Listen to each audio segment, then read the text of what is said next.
Today I am talking about सितारे ज़मीं पर, जो कि आमिर खान की फिल्म है and it is a spiritual successor film of तारे ज़मीं पर, जो कि एक सुपर डुपर हिट फिल्म थी 2007 की। जिसमें जो है वो एक बच्चे के ऊपर थे, ईशान, जिसको लर्निंग डिसेबिलिटी थी, जिसके लिए वर्ड यूज़ किया गया था डिसलेक्सिया। सो बेसिकली बताने का मकसद ये है कि that was also an educating movie, और इसी के स्पिरिचुअल सक्सेसर मीन्स के उसकी जो एलिमेंट था, इमोशन, और जो उसमें जिस एक्सप्रेशन को जो चीज़ एक्सप्रेस की गई थी, उसी को लेके जो है, उसी थीम को लेके ये मूवी आई है। सो इसके बारे में बात करूँगी कि क्या ये उस लेवल की थी, और पर्सनली मेरा इस मूवी को देखने के बाद क्या ख़्याल है। सो जल्दी से द हॉट प्लैनेट सब्सक्राइब कर लीजिए। Don't forget to like and share the video in the end. तो जी, सितारे ज़मीं पर 20 जून को रिलीज़ हुई है, directed by R S Prasanna, और इसको आमिर खान ने प्रोड्यूस किया है, और आमिर खान की ही ये फिल्म है आफ्टर तारे ज़मीं पर। और जब ये फिल्म अनाउंस हुई थी, सो इसके लिए भी जो है वो आमिर खान की, अगर मैं पॉइंट ऑफ व्यू से बताऊं, ही सेड कि ये जो है वो एक मजीद फर्दर लेवल पे जाएगी। क्योंकि जो इसका मेन मोटिव अगर मैं आपको बताऊं, तो ज़मीं पर जो मेन डिफरेंस है इसका, तारे ज़मीं पर वॉज अबाउट अ चाइल्ड जिसको हेल्प की जरूरत थी, and Aamir Khan was playing his teacher, जो उसको उसकी डिसेबिलिटी को कोप करने में मदद करे, और उसको जो है वो उसकी जो दूसरी एबिलिटीज हैं उनको सामने लाया जाए। लेकिन इसमें जो है डिसेबिलिटीज के साथ जो लोग हैं वो अपने कोच को हेल्प करेंगे, उसकी लाइफ में जो है वो सिखाएंगे कि तुम्हें कौन सी चेंजेस अपनी लाइफ में लाने की जरूरत है और खुद को कहाँ चेंज करने की जरूरत है। सो ये मूवी जो है वो थोड़ा सा इस तरीके से डिफरेंट है। ये स्टाइल मुझे पसंद आया कि अगर आप किसी मूवी का जब सीक्वल बना रहे हो, so it is not necessary कि आप उसी थीम और एग्जैक्ट स्टोरी लाइन को लेके आगे चलो, बल्कि आपने वही मोटिव रखा कि डिसेबिलिटीज के ऊपर तो है, डिफरेंटली एबल्ड दिखाना भी मकसद है, लेकिन जरूरी नहीं होता कि हर बार इन्हीं को हेल्प की जरूरत हो। बाज दफा ये लोग भी जो है वो लाइफ में आपकी बहुत पॉइंट्स पे आपको कोई ना कोई सबक दे जाते हैं, और आप हैरान हो जाते हैं कि ये सबक हमें आज तक नहीं मिला और हमें ये लोग जो है वो सबक दे गए। सो ताकि आप उनको जो है वो बिल्कुल ऐसा ना समझें कि they are less to anyone. तो ये भी जो है वो यही इनकी डिफरेंट एबिलिटीज हैं, जिसकी वजह से हमें बहुत सी चीजें सोचने में मदद मिलती है। और ये जो है बेसिकली 2018 की एक स्पेनिश फिल्म आई थी, चैंपियंस, जो कि इंटेलेक्चुअल डिसेबिलिटीज के ऊपर जो लोग होते हैं उनके ऊपर बेस करती थी। सो उसका ही जो है वो ये एक रीमेक है। तो मुझे इस बात पे थोड़ा सा एतराज है, क्योंकि अगर ये आमिर खान की लेगेसी ही बननी थी ये मूवी, कि वो तारे ज़मीं के बाद जो है एक ऐसे इशू को लेकर आए और उसके ऊपर जो है वो मूवी को प्रेजेंट करें, तो it had to be there idea, ये ज्यादा अच्छा होता। कोई भी मूवी का एक ऑफिशियल रीमेक बनाना जो है, that is not something new और काइंड ऑफ अ टैलेंट। आपको जो है वो लाइक होना चाहिए कि अगर आप अपनी लेगेसी कंटिन्यू करना चाह रहे हो, so you have to bring a story on your own. तो बहरहाल खैर, अब बात इसके ऊपर तो करी जा नहीं सकती। सितारे ज़मीं पर उसने चैंपियंस और उसके मुकाबले में क्या किया, कंपैरिजन वाइज मैं बात नहीं करूंगी, because I haven't watched the Spanish film. लेकिन मैं इस मूवी के बारे में बात करूंगी। ये जो है वो 20 जून को रिलीज हुई है, और इसके जो मेन स्टार्स हैं वो आमिर खान एंड जेनेलिया देशमुख, जो कि हस्बैंड वाइफ का रोल प्ले कर रहे हैं, और उनके साथ जो है वो इंटेलेक्चुअल डिसेबिलिटीज के लोग हैं। They are not kids, they are adult. अच्छा, स्टोरी का जो मेन प्रेमिस ये है कि Aamir Khan is a basketball coach, जिसका नाम है गुलशन अरोड़ा, और उसको जो है वो टेम्परली सस्पेंड किया जाता है कोचिंग से because of his drunken driving. So that's why उसको सजा के तौर पे जो है वो उन लोगों के जो इन डिसेबिलिटीज के साथ होते हैं उनकी कोचिंग करने के लिए भेज दिया जाता है उनके इंस्टीट्यूट में। और जो चीज जो है वो उसकी सजा के तौर पे स्टार्ट हुई थी, it ended up changing his life.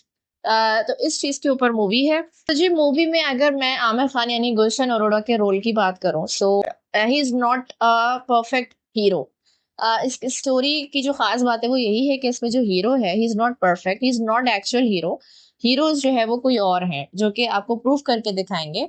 Aamir Khan is just a man of short temper, short stature, and उसकी जो है वो मतलब अपने बहुत सारे जोक्स हैं जो उनकी हाइट के ऊपर भी हैं।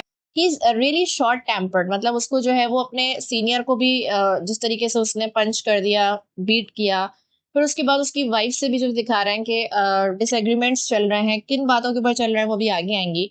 और he is very impulsive, he is not emotional, he is very impulsive, और जल्दी-जल्दी हर चीज़ का फैसला लेना, जल्दी रिएक्ट करना, लैक ऑफ कम्युनिकेशन, जब भी कोई बात प्रॉब्लमैटिक हो, अगेंस्ट हिज विल हो, सो वो उसको कम्युनिकेट ना करना, ठीक है? और अपने रिलेशनशिप्स में इसी वजह से वो सफ़र करता है, अपनी प्रोफ़ेशनल लाइफ़ में भी इस वजह से वो सफ़र कर रहा है।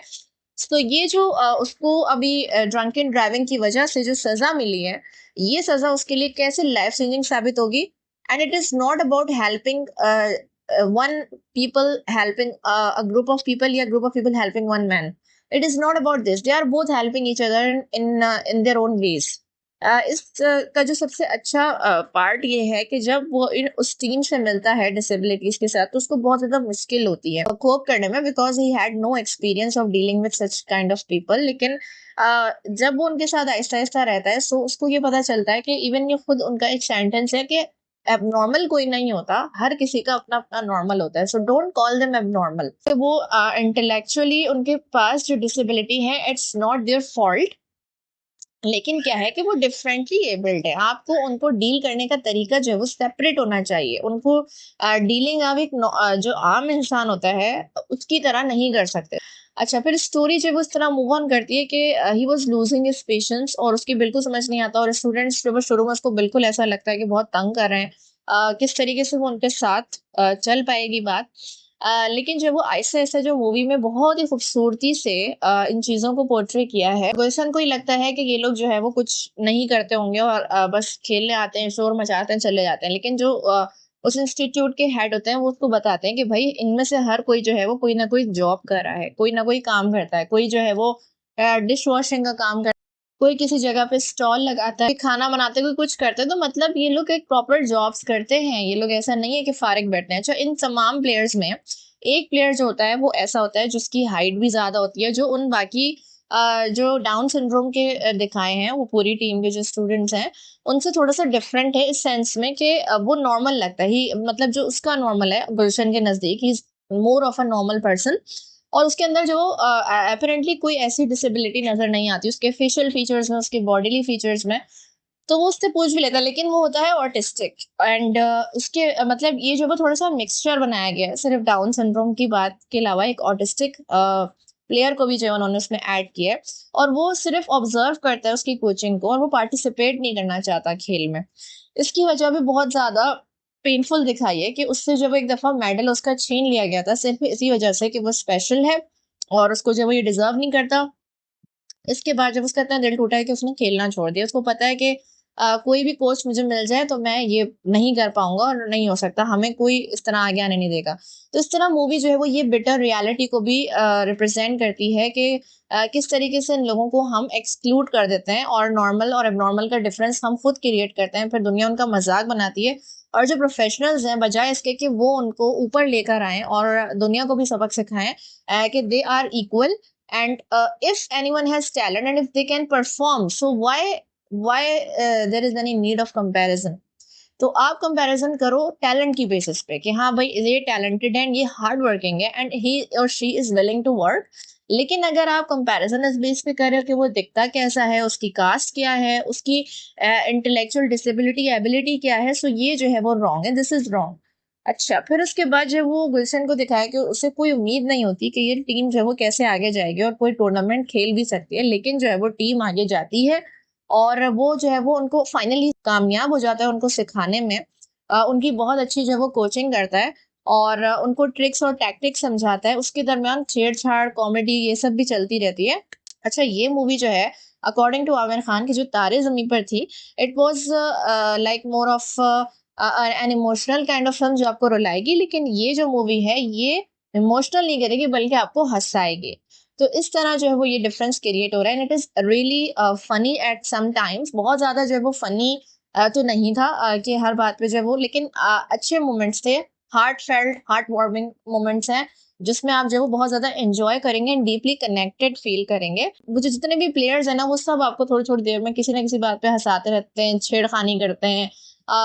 इस तरीके से जो है ना वो उनका एक बहुत ही लाइट हार्टेड सा एक जर्नी है गुलशन का उन तमाम प्लेयर्स के साथ। तो वो जो है वो उनकी कोचिंग करके फाइनली उनको इस काबिल बनाता है कि वो एक बहुत ही अच्छे लेवल पे खेल पा रहे हैं। अच्छा, उसके बाद इंटरवल के बाद जब एक और लड़की का एडिशन हो जाता है, जिस तरीके से जो है वो दिखाया है कि उसकी अपनी सुपर पावर्स हैं और वो लोगों को किस तरह सीधा रखती है, वो भी बहुत फनी है, जो आप खुद मूवी देख के अंदाजा लगा सकते हैं। असल में हम हैं, मूवी में ये रिप्रेजेंट किया गया है कि हम हैं जो इनको बेचारा समझते हैं और कहते हैं, लेकिन ये लोग बिल्कुल भी बेचारे नहीं है और ये जो है वो अपनी जिंदगी खुद बनाना जानते हैं। इनको जो है वो किसी की बेचारगी सिंपैथी की जरूरत नहीं होती। अब मैं बात करूंगी गुलशन का रिलेशनशिप, जो उसकी पर्सनल लाइफ है। He is married with Sunita और लेकिन उनकी जो प्रॉब्लम्स हैं वो ये चल रहा है, जो गुलशन का जो मसला है, 8 साल की उम्र में उसके फादर उसको छोड़ के चले गए थे, जिसकी वजह से वो ये समझता है कि किसी भी बच्चे के साथ ऐसा नहीं होना चाहिए, so he is afraid of becoming a father. अब इस चीज से सुनीता सफर कर रही है, शी वांट्स अ चाइल्ड, लेकिन जो गुलशन है वो इसलिए इस चीज के लिए बिल्कुल भी एग्री नहीं है और इसी बात से लड़के जो है वो सुनीता अपने घर पे रह रही है, मतलब जो उन दोनों का घर है, और गुलशन मॉम के घर पे आके रह रहा है। फिर एक शादी में उनकी फिर से मुलाकात होती है और सुनीता उसको समझाने की कोशिश करती है, you don't have to fear. Sunita is a very sweet girl with and she is not an emotional and impulsive girl, she is really mature understanding kind of partner. और वो बहुत जो है उसका दिल टूटता है जब वो बेबीज के साथ देखती है लोगों को। प्रॉब्लम ये है कि वो अपने हस्बैंड को समझा नहीं पा रही है बात, कि उसका जो ये फियर है वो ऐसा नहीं है कि वो भी ऐसे ही बाप बनेगा, so he needs to understand कि वो उस फेयर को ओवरकम कर ले, but he is not, he is kind of stubborn. Gulshan को यही दिखाया है कि वो बहुत ज्यादा स्टर्बन है और जब जो है वो बात मुश्किल होने लगती है, वो उससे कम्युनिकेट करती है, वो छोड़ के चला जाता है, तो वो कम्युनिकेशन प्रॉब्लम भी है। वो चीजों को कम्युनिकेट नहीं करना चाहता, सिचुएशन से भागना चाहता है। जब फियर्स को फेस करने की बात आती है, सो ही अवॉइड्स। एक दोबारा जब वो फेस टू फेस एक दूसरे के आते हैं, गुलशन और सुनीता, जब वो अपने घर आता है और फिर जो है वो उसको ज़रूरत होती है उसकी, और सुनीता जो है वो उसके लिए ड्राइवर बन जाती है, बस ड्राइवर जो उनको लेके जाती आती है, तो इस तरह सुनीता भी जब उनकी टीम में शामिल हो जाती है। थोड़ा सा मुझे अननेचुरल ये लगा कि सुनीता को जब ड्राइवर बनना होता है तो वो ड्राइवर बन जाती है, जब उसको पुलिस वाला बनाना होता है लोगों को डराने के लिए तो वो भी बन जाती है। सो ये मेरी थोड़ी सी समझ नहीं आई कि इतना ज़्यादा जो है वो ईज़ी और कंफर्टेबल नहीं होता हर चीज़, कि जो आपके घर का बंदा है वो सब कुछ कर लेगा या हर चीज़ में इन्वॉल्व हो जाएगा, and it is a bit unrealistic. लेकिन जो है वो सुनीता का रोल वैसे बहुत ज़्यादा क्रूशियल है क्योंकि वो बहुत सपोर्टिव पार्टनर है, एंड वो ये समझती है कि वो उसको बैक करती है बहुत ज़्यादा गुलशन को, कि तुम्हें जो है वो स्ट्रीम के लिए ज़रूर वो करना चाहिए। वो एक्सप्रेस करता है अपनी फीलिंग्स की बहुत ज़्यादा मुश्किल है मेरे लिए इनको कोच करना, और लेकिन वो उसे समझाती है कि तुम कर सकते हो। अच्छा, जो प्लेयर्स हैं उनका भी ये दिखाया है कि वो बहुत ज़्यादा अटैच हो गए गुलशन से ऐसा और बहुत इंजॉय करते हैं उसकी प्रेजेंस में, और उसको तंग भी करते हैं लेकिन उसकी रिस्पेक्ट भी साथ साथ करते हैं। The most favourite scene of the whole movie was that about child and parenting discussion चल रहा होता है। They are not a young couple और they are a middle age couple, so Gulshan जो है वो अपने कंसर्न्स एक्सप्रेस करता है उससे कि यार इस उम्र में तो जो है वो बेबी होना भी ज़्यादा खतरनाक है, जो है वो ऐसे बेबी हो सकता है जिसको डाउन सिंड्रोम वगैरह, वो बड़ा जो है ना हेजिटेट करके बोलता है। सो इस बात पे जो है वो सुनीता नाराज होके चली जाती है, क्योंकि आप डाउन सिंड्रोम के ही लोगों को कोच कर रहे हैं and you are fearing for having a child like that. तो सबसे ज्यादा जो इमोशनल बात ये थी कि पीछे से जो वो हेलमेट वाला प्लेयर होता है वो बेचारा आ जाता है और वो सुन लेता है, तो वो उससे सॉरी करने की कोशिश करता है Gulshan, but he was like okay and he said कि नहीं नहीं सर ऐसी कोई बात नहीं है और आपका बच्चा ऐसा नहीं होगा जैसे हम। गुलशन वाज लाइक कि नहीं नहीं ऐसी बात नहीं है, वो कहता है कि नहीं किसी का भी ऐसा बच्चा नहीं होना चाहिए हमारे जैसा, लेकिन वो उसको हक करके कहता है कि आप जैसा फादर जरूर होना चाहिए। So that was so emotional for me, how he beautifully gave a message to him कि वीक हम नहीं है, वीक तुम हो। तुम लोग हमें वीक समझते हो मेंटली इमोशनली, लेकिन हम में बहुत स्ट्रेंथ है ये चीजें फेस करने की। And Gulshan was also feeling like awful. Aamir Khan की जो इसमें एक्टिंग है, उसी ने जो है वो काफी ज्यादा जान डाली मूवी में, because his role in this movie is not like Taare Zameen पर, जहाँ पे वो जस्ट एक टीचर और मेंटोर था जो कि एक स्टूडेंट को हेल्प आउट करेगा। नहीं, इसमें जो है वो एक ऐसा इंसान है जो इम्पल्सिव भी है, जो कि इस शॉर्ट टेम्पर्ड है, तो उसकी जो एंगर है, कंफ्यूजन है इमोशंस का, लेकिन उसके साथ साथ जो है वो उसे अपनी प्रोफेशनल और लाइफ को मैनेज भी करना है। थोड़ा सा पर्सनल लाइफ में वो काफी केयरलेस है, कब बीच बीच में गुस्सा कर रहा है, ये कर रहा है, लेकिन जो है वो फिर दूसरों के जज्बात का भी थोड़ा बहुत ख्याल रख रहा है। और जो आमिर खान ने अपने जस्ट एक्सप्रेशन से प्रेजेंट किया है, that he is trying to be a good person, he's trying to meet the expectation of his partner, or other people or other relations, but he can't, and in the end he loses his hope. So वो expressions उन्होंने सिर्फ अपनी आंखों से, अपनी body language से, अपने gesture से जो है वो डिलीवर किए हैं, जबान से नहीं बोले। तो that was a really good mark of an acting. फिर होता ये है कि टीम जो है वो फाइनली चली जाती है फाइनल टूर्नामेंट में। अब मैं अगर उस सीन की बात करूं, सो मुझे जिस तरह वो फाइनल टूर्नामेंट दिखाते हैं कि वो टीम जो है वो आ रही है और फिर एंटिसिपेशन हो रही है, and the music at that time was really beautiful, song was really beautiful. All दो जो उसके सॉन्ग्स हैं उन्होंने कोई इतना बड़ा मार्क और हाइप क्रिएट नहीं किया है, हॉलमार्क साइन बन जाता है कि हाँ भाई ये इस गाने की वजह से हम मूवी देख रहे हैं, ऐसा कोई बात नहीं है। लेकिन जो उसमें म्यूजिक है, जो उसमें रिदम्स है, वो काफी इमोशनल टच के साथ हैं, and at that time it was really motivational from the background music. इसके अलावा फिर जब गेम स्टार्ट होता है तो जिस तरह वो रियलिस्टिकली दिखाते हैं कि पहले बराबर बराबर गोल्स चल रहे हैं, the team was playing really well, लेकिन उसके बाद जब वो डाउनफॉल स्टार्ट हो जाता है, ये दिखाते हैं कि वो गुलशन जल्दी से रियलाइज करता है। एक अच्छे कोच की ये निशानी है कि वो रियलाइज करे व्हाट इज गोइंग रॉन्ग। तो वो उनको समझाता है कि आप सब छोटी हाइट पे हो और बड़े लोगों की जो हाइट है उनकी वजह से मार खा रहे हो। तो वो उनको टैक्टिक समझाता है कि तुम लोग जो है वो अपनी जो वीकनेस है उसको स्ट्रेंथ बना लो, यानी अपनी हाइट को बजाय इसके कि हम वीक हैं, तुम उसी को स्ट्रेंथ बनाओ, अपनी हाइट के लेवल पे बॉल को जो है वो फेंको एक दूसरे की तरफ और फिर गोल करो। तो उसके बाद जो वो काफी फायदा हुआ। लेकिन इन दी एंड क्या हुआ, मुझे भी यही लग रहा था कि टीम जीत जाएगी, क्योंकि अमूमन ऐसी मूवीज में यही होता है। दंगल हो गई, चक दे इंडिया हो गई, इस तरह की जितनी भी मूवीज इन टॉपिक्स पे बनती हैं, जितनी भी हर्डल्स आ जाए, जितने भी जो है वो फेलियर्स आ जाए, लेकिन आखिर में जीतना होता है। तो क्या होता है कि लेकिन आखिर में जो है वो टीम गोल करती चली जाती है, ऑपोजिट टीम, एंड उसके बाद जब वो जीत जाती है। सो अच्छा, जो लास्ट प्लेयर है जिसकी एक आदत थी कि वो बैक से बॉल को जो है वो फेंकता है वो बगैर देखे, तो उसी ने जो वो आखिर में करना था लेकिन वो नहीं कर पाया। तो अगर ये मुझे थोड़ा सा अच्छा ही लगा एक सेंस में कि ये थोड़ा रियलिस्टिक हो गया।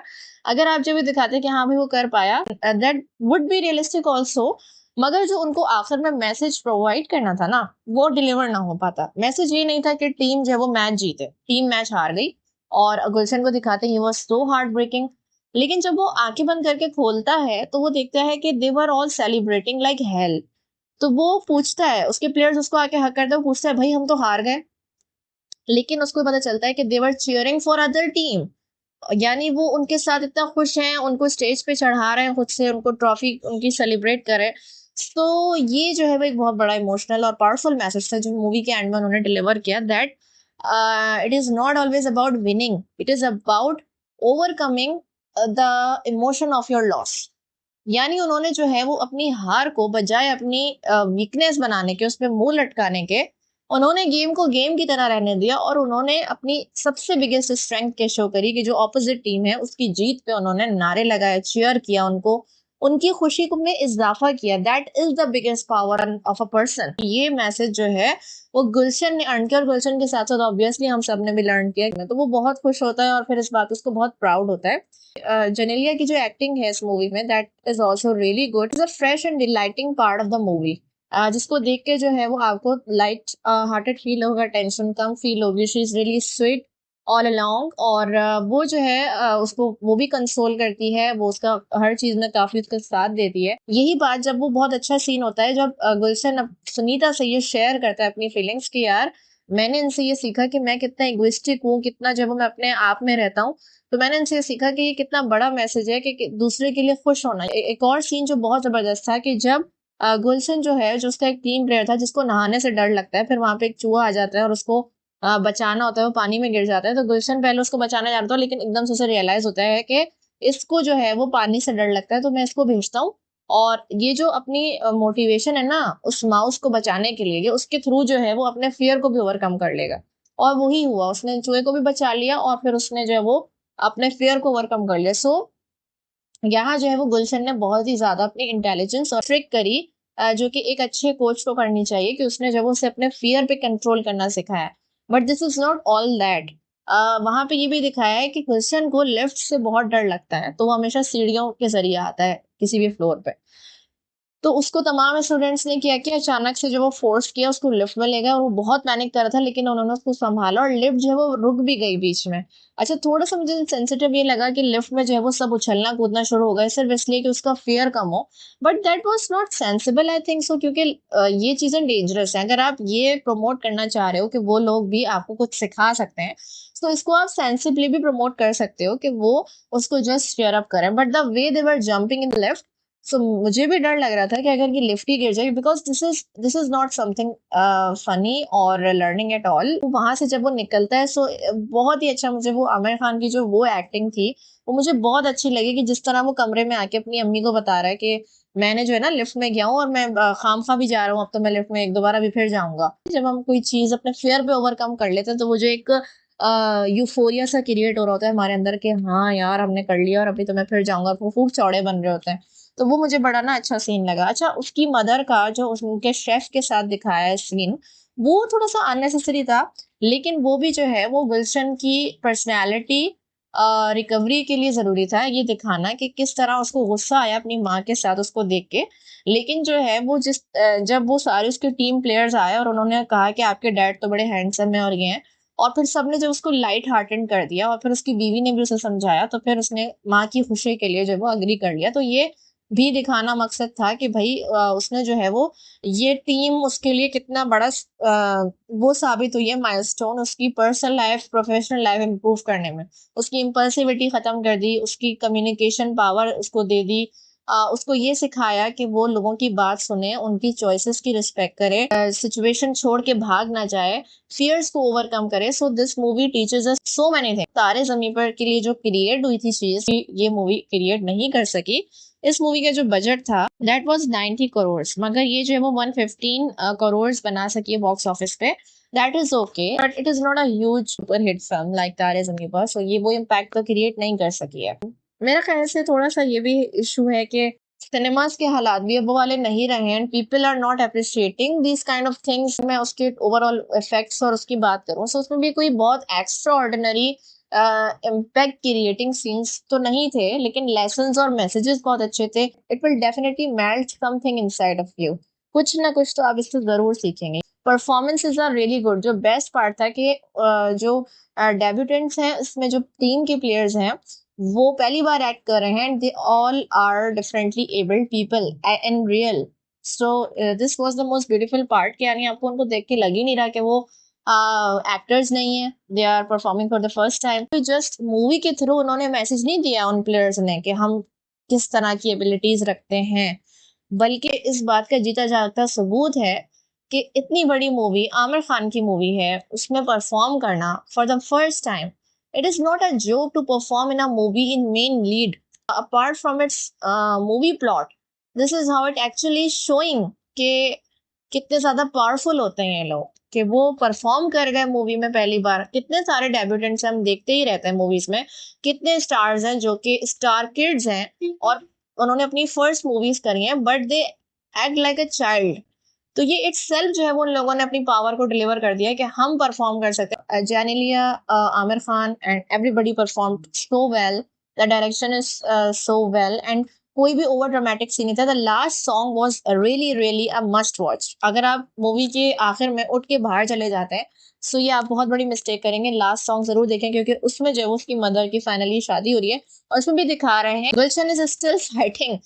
उसको वो शेफ बंदा बहुत बुरा लगता है जो उसकी माँ के लिए है, लेकिन फिर भी उसको आखिर में जब वो इतना फनी डांस दिखाया है कि वो मतलब लाइट करने के लिए ना, कि पहले वो उनको इग्नोर कर देता है लेकिन बाद में उनको जो है ना वो डांस करके उनके पास आ रहा है, वो उसके पास जा रहा है, तो वो बड़ा फनी और लाइट है, तो बहुत अच्छा लगा। और सुनीता इज एक्सपेक्टिंग, अगर मूवी में एक्स्ट्रा फालतू में मेलोड्रामेटिक करके क्रिएट करते हैं कि yes I am ready for a child and this and that, उन्होंने नहीं किया, बल्कि एक सॉन्ग के अंदर ही दिखा दिया कि उसकी माँ की शादी भी हो रही है और उसकी वाइफ की ख्वाहिश भी पूरी हो रही है, and he is getting better. और फिर उसको लास्ट सीन में उसको ये भी दिखाते हैं कि जब वो लास्ट सीन बहुत प्यारा था, जब वो उसको कोच की ऑफर आ जाती है, जो उसके सीनियर कोच होते हैं, वो कहते हैं कि तो इंसान तो बहुत ही बुरा है, लेकिन तू कोच अच्छा है, तो इसलिए जो है वो तो मेरी जगह तुम्हें रख रहे हैं। और फिर उसको जब वो फेयरवेल करने का मौका आता है, तो पहले वो अपने टीम प्लेयर्स को बगैर फेयरवेल के जा रहा होता है, और नए कोच को जिस तरह वो बहुत बहुत बहुत प्यारा सीन था जब वो नए कोच को समझा रहा होता है कि यार उनका ख्याल रखना, उन पे ना ज्यादा चिल्लाना नहीं, वो हर्ट हो जाएंगे, और ना तुम्हें शुरू में मुश्किल होगी, लेकिन आहिस्ता आहिस्ता तुम्हें ना इतना मजा आएगा ये होगा। और फिर आखिर में दिखाते हैं कि उसको एहसास होता है कि यार वो गुड बाय किए बगैर जा रहा है, तो वो जल्दी से बोलता है और उनको कभी भी ना बगैर गुड बाय कहने कहे जो है ना नहीं जाना, और वो भागते हैं उनके पास चला जाता है। इन दी एंड मुझे समझ में नहीं आया कि उसने नए कोच की ऑफर एक्सेप्ट करी या he chose to stay for his team. So ये मुझे इन दी एंड क्लियर नहीं हुआ। बट बहरहाल आपको ये मूवी अगर आपने देखी है तो आपको कैसी लगी, और मेरे रिव्यू के बाद जो है वो आप अगर नहीं देखी है so you must try to watch it, आपको बहुत मजा आएगा। And don't expect very high from it. अगर आप बहुत ज्यादा एक्सपेक्टेशन लेके देखेंगे you might not enjoy. So normal रह के देखें, एक लाइट वॉच के तौर पे देखें, और you will definitely enjoy it and the performances as well. So stay tuned with the hot planet.